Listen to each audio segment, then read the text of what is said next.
patients, and I do manage my own self-care and well-being pretty well.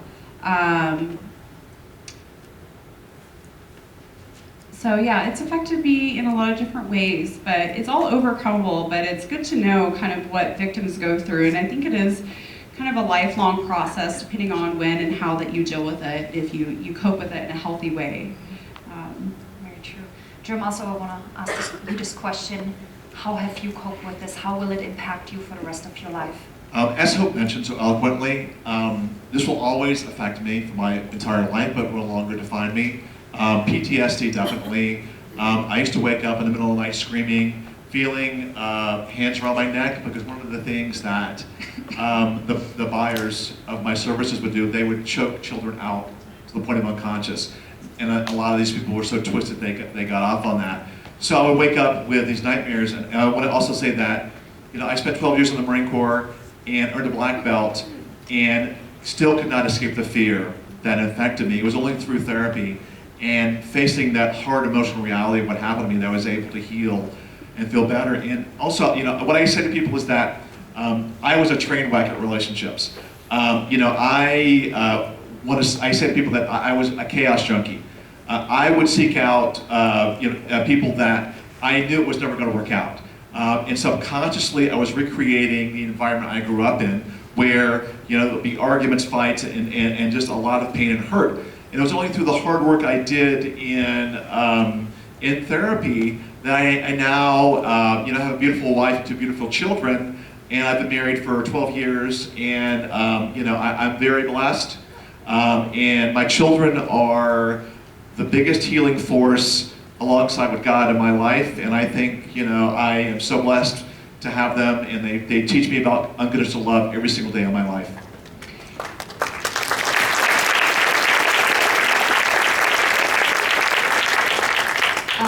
Jerome, you said, when I met you the first time yesterday, you said something very, very impacting, which really stays dear to my heart. It involved your children.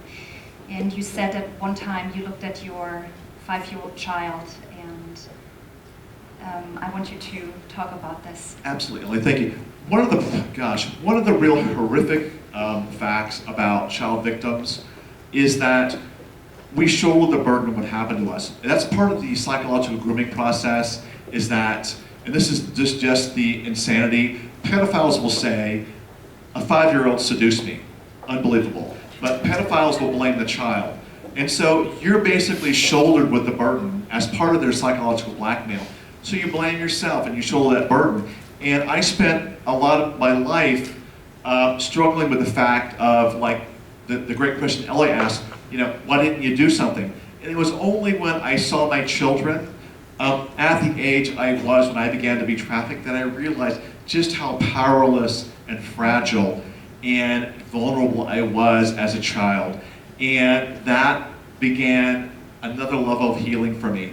And so as child victims, we have to acknowledge just how much blame belongs on the perpetrators, and that we have no blame, period, for what we did. So my children have by far been the greatest healing force, and because they also, I think, push us to another level of dealing with our trauma, because I think that we, as survivors, tend to get triggered, and I think it did trigger me, but it also allowed me to heal from that. And so I thank God for my children. I mean, they're my strength, and as along with my wife, and they guide me and show me love every day, and even when they're on our last nerves, when they do something and we're questioning, I still love them with my whole heart. And every morning and every night I kiss my children and say, Daddy loves you with his whole heart.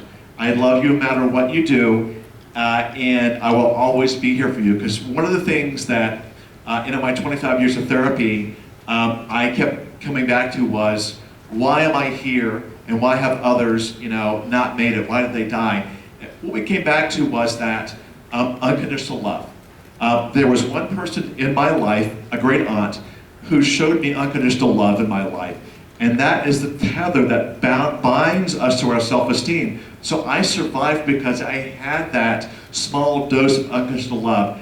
And that's what I strive to give my children, because unconditional love will protect your children, it will guide them and strengthen them. And if they go out in the world, you know, that is the one gift you can give them that will always stay with them and protect them. You are the lighthouse in the ocean. Yes. Hope also for you. What has helped you or helps you to overcome this? I think, well, one, I've always been an optimist all of my life, so that has been a huge coping skill because I can always see kind of the brighter side of things, no matter how bad of a situation. I would say one was loving myself. I think Jerome and I spoke about that is probably the hardest thing to do as a victim of child sex trafficking, is to really learn how to love yourself and that you have value and that you are worth loving. Once I learned to do that, then I was able to speak out about my story. And there has been tremendous healing beyond any kind of therapy or counseling that I've ever gotten. That sharing my story without worrying about what people are going to think of me, and the impact that it has, especially with other victims and survivors, is the most rewarding. I do currently victim advocacy for adult and here soon minor victims of trafficking. And being able to do that kind of work has been the most rewarding and the most healing, because it makes our pain worth something when you can see someone else get the help that wasn't maybe necessarily available to you when you were going through that. To be able to see other people's lives change for the better, for them to be able to have a 24/7-hour, 24-hour, 7-day-a-week support, to know that they can have somebody that they can call at any time.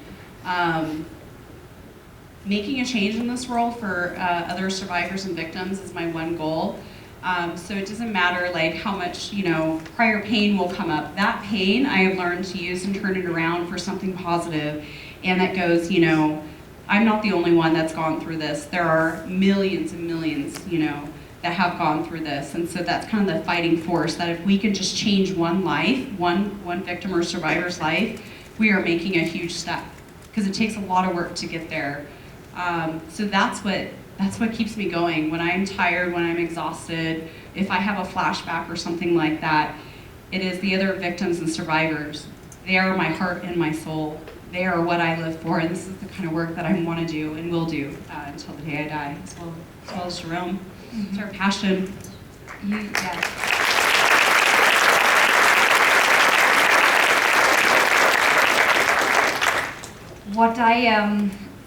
What I encountered in our investigations is often what the first step is to plant that little seed, even if it's just a hug, a 1 minute, you know what, I'm here for you.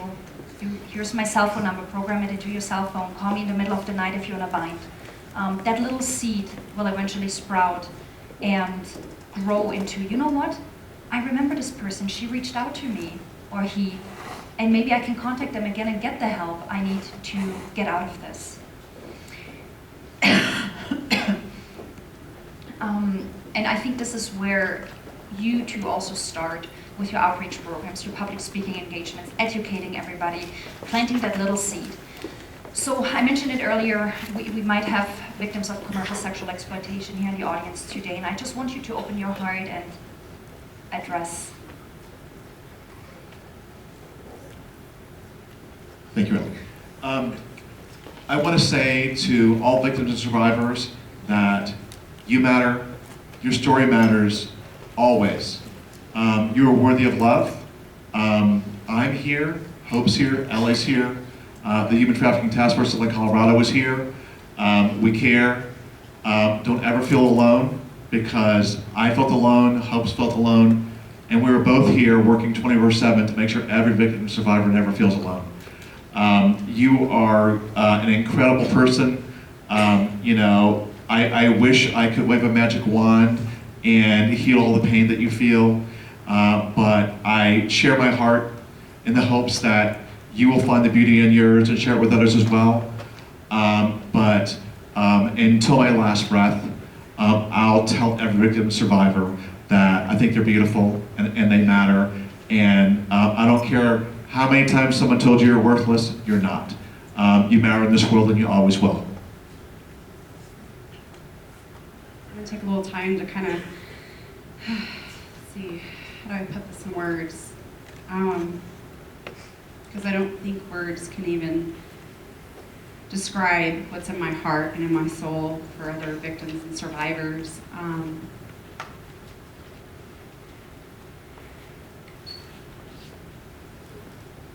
You guys are the most special, the most beautiful people on this planet.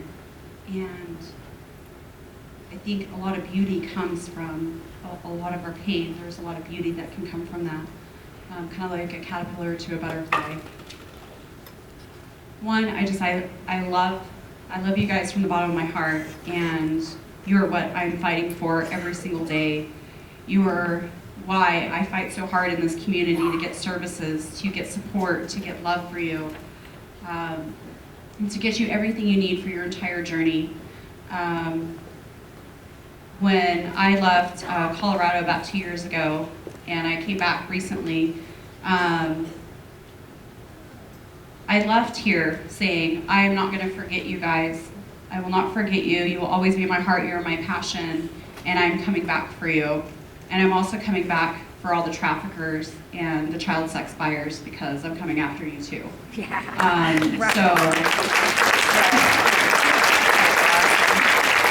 If you want to sign up for my vigilante team, just sign up with me afterwards.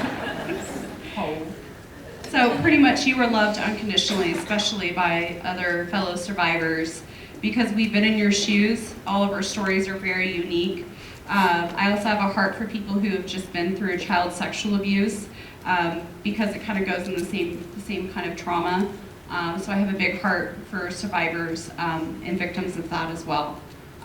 So Jerome and I, as well as CSPD, there's a great group here. I have never seen such a loving community. If I could bring every survivor here, I would, because this is the perfect community to where we embrace people and we love people right where they're at. And I want survivors to know that. There were some that were supposed to attend today, but a little weary. So I'm hoping at next year's symposium, you guys would be able to meet some other survivors that feel comfortable coming out publicly, so they could see that our community does love them, that they're not judged, that they do have a support, and that they're not alone in this. So that's what I would say to you, any other victim or survivor listening. Thank you.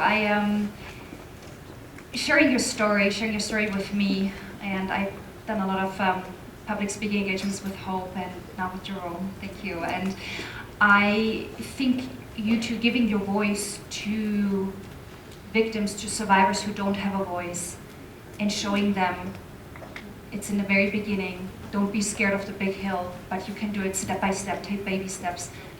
Don't give up. This is huge. Have hope and Jerome. Thank you guys so much. Thank you.